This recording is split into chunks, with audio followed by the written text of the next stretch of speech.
I would like to introduce to you Chris Jones, who is our data consultant, and Beth Wire, who is our data manager at King Solomon. Now, I'm going to just take you back a while, and I'm just going to suggest that we have been using the data system that we inherited when we got to King Solomon. In our urgency to just improve all avenues, to ensure that our systems absolutely tell the correct story in terms of progress, we have introduced a consultant to the work we're doing to see if we can streamline and make our process a little bit more rigorous. So parents, we worked with Chris over the Christmas holiday, Chris Jones, and we explained the system that we had, and we have teased through the system to absolutely make it the best that we can possibly provide. We've been working on it over the last 10 weeks or so. On Monday of this week, we shared the new data system with staff.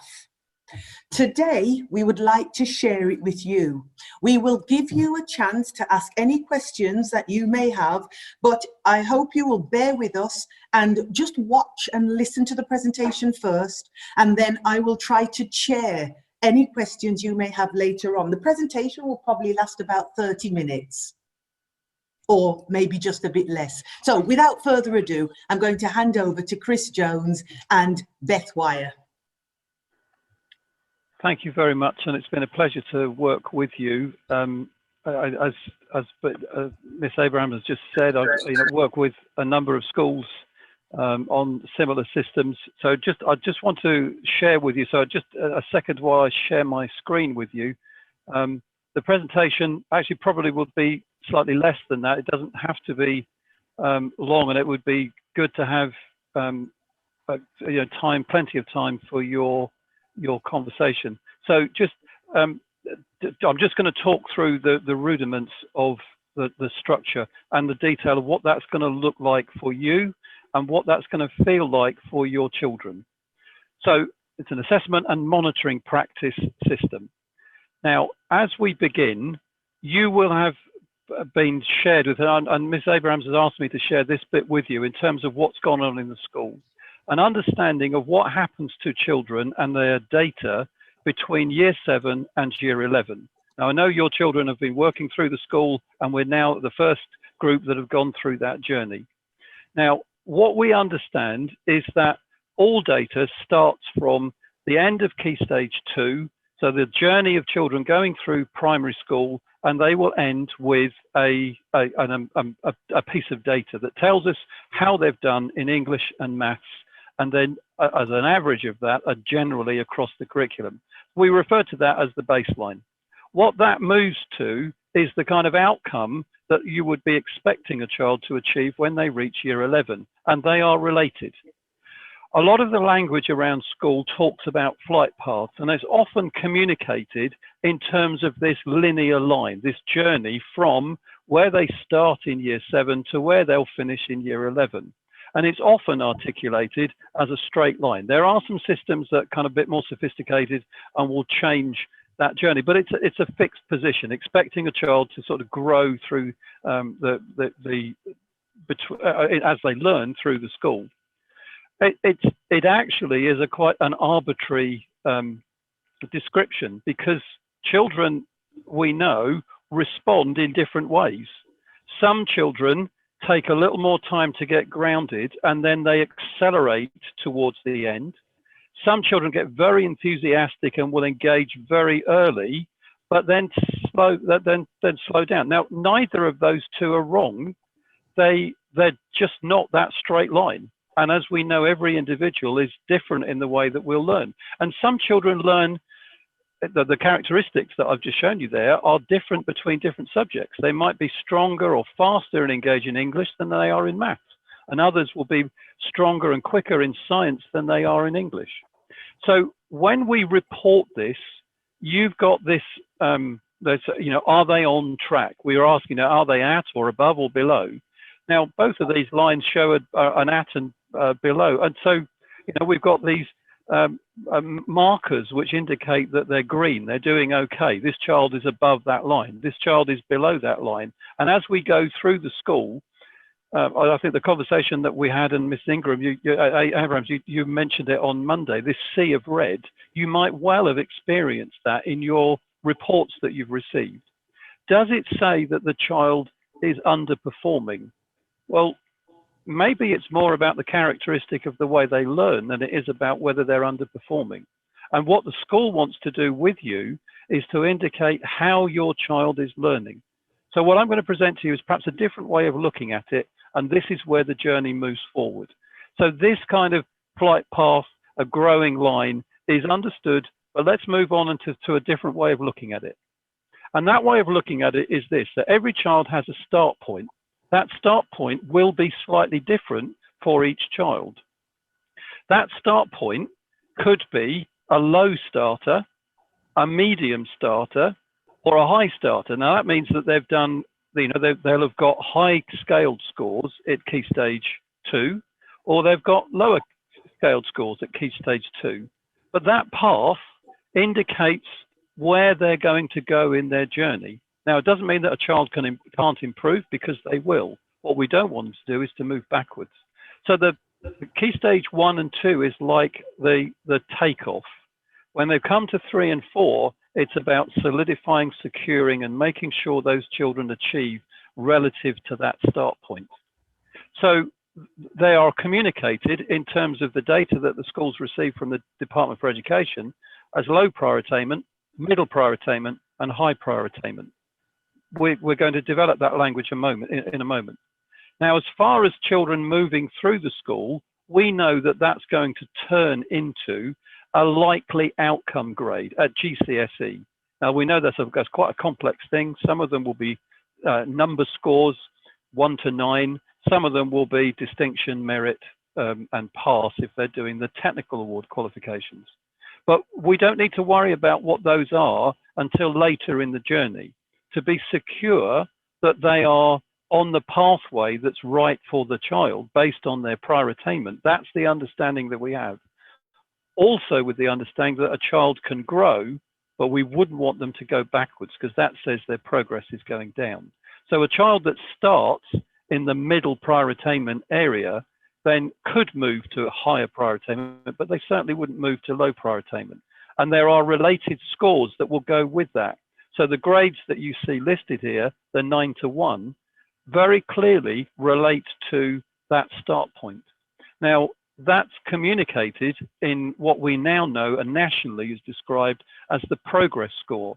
If a child, or if the school is getting a progress score of 0, it means every child is scoring the right outcome relative to their start point. And that's what progress 0 means. So if it's a progress positive school, it means that they're staying at that level or improving on it. If it's a progress negative school, then it will be they're starting from a start point, but they are going backwards. So that's the language that we should be talking about. So if you think about this flight path as a takeoff and then journeying, they need to find their height of travel and stay at that height of travel. And that's what this progress monitoring system is about.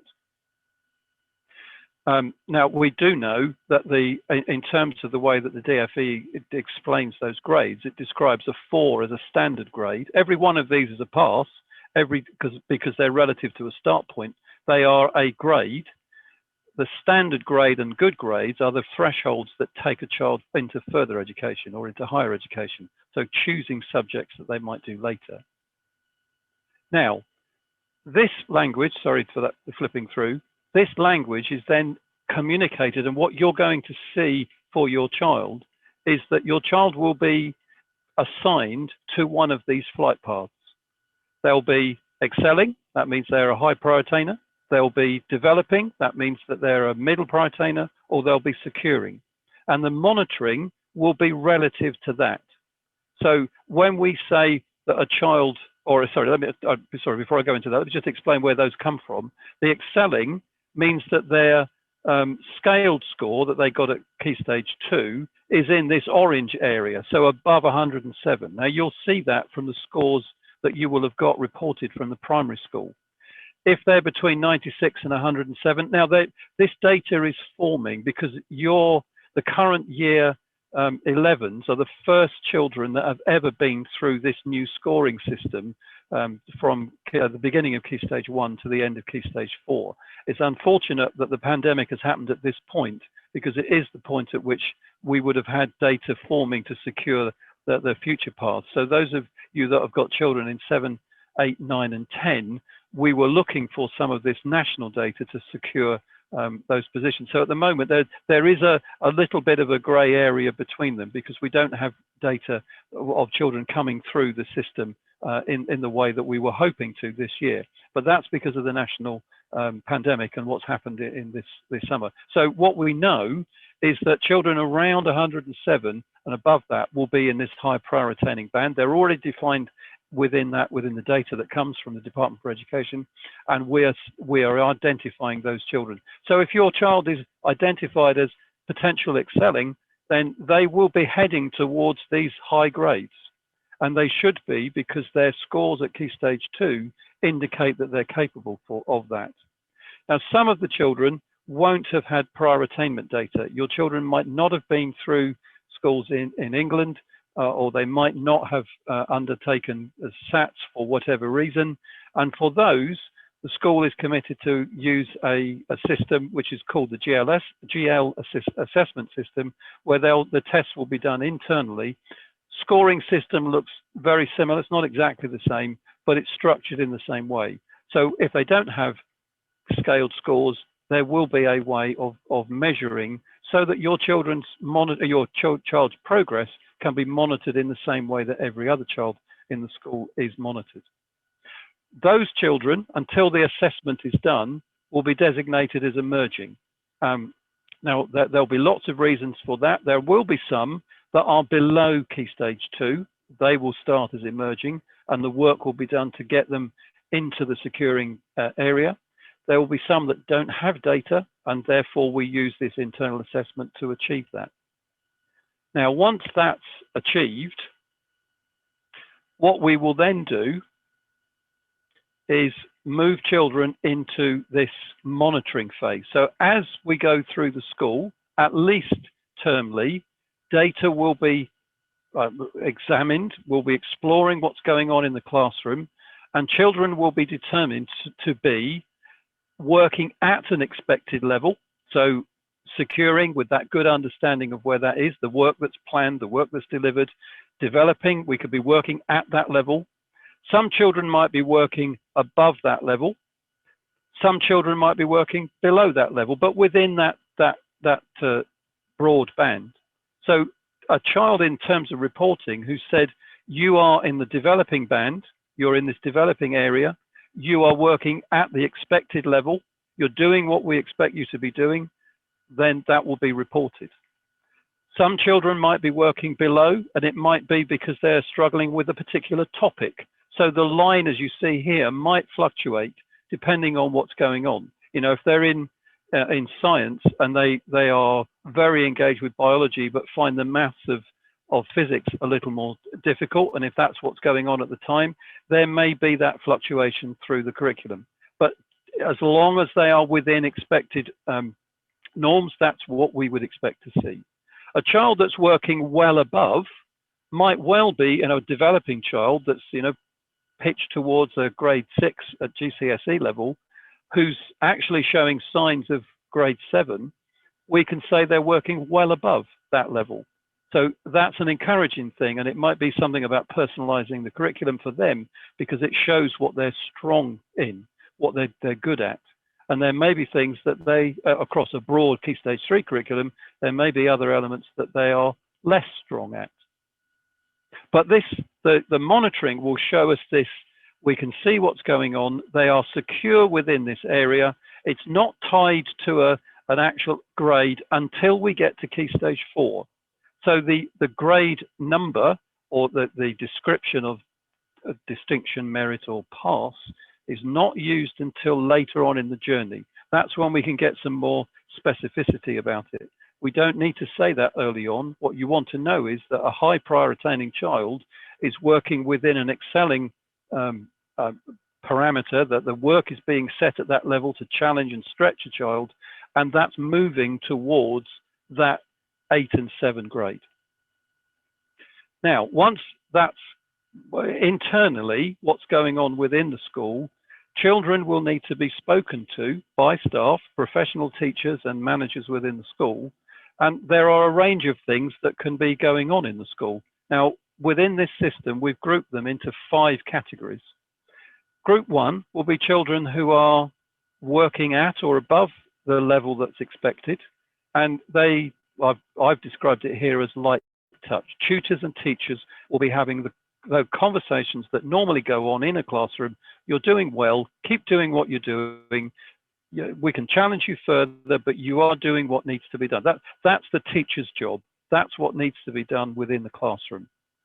There will be some who are working in a small number of subjects below what they need to be achieving. Now, those children might need a little bit of intervention, and it will be subject-based. It may be that it's geography, or it may be that it's maths, and it's the only one, and they need some extra help.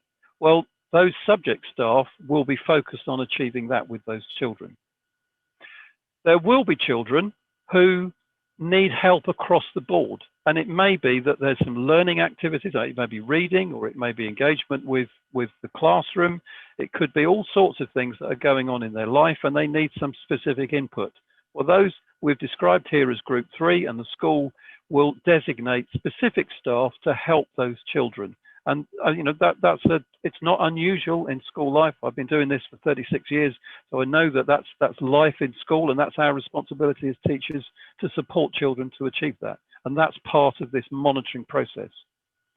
There will be children who need specific, very designated, either special needs, additional needs help. Now, that's either done through tutoring, whether it be behavior or learning difficulties, and those will be identified as group 4, and then there are staff that are working with it. So every monitoring period, there are people that are having those conversations. And group 5 are those who, that there may be external reasons why there are some difficulties with school, and it's usually there's some professionals that are involved, whether it be CAMS or Team Around the Child, or I mean, some of you will not have experienced those. Some people are aware of them, and the school will be using external agencies to help support those children. That's a bit beyond what a member of staff can achieve as a geography teacher or a history teacher. There may be some other things. So within the monitoring system, we identify those groups to help and support children do their best and achieve the best that they can. Now, the next part is really, how do we then communicate that with you? So you will have been used to receiving a report. Now, again, I'm conscious, I'm sort of chuntering through this. Please ask your questions in a second, as you know, and we'll go back to points, but I'll just give you the overview as we begin. 2 very similar reports that you see on the screen, Key Stage 3 and Key Stage 4. The pathway that I've described to you is there, so excelling, developing, securing, and emerging. Emerging will only be for children who don't have data, and it should only be for 1 cycle, because within 1 cycle, between now and the next time they're reporting, we should have got GL assessments done, and other internal data will secure where they should be sitting. Now, I know there are some that are English is an alternative language, and again, that's no barrier to learning. Once that's dealt with, then children can get in, and obviously from some data that I've seen and shared with the team, children do perform well once the English is resolved in their bag. Now, pathway is described, then monitoring says this child is working at, well above or above what would be expected, or below and well below. And you can see the one on the left-hand side for Key Stage 3, there are 4 areas, and maybe that would be our Group 2 child, where those particular children, I'm just going to allow that to grow, sorry, it's not going to do it for me. These areas here, one would expect there's some intervention going on, and that would be that Group 2 child.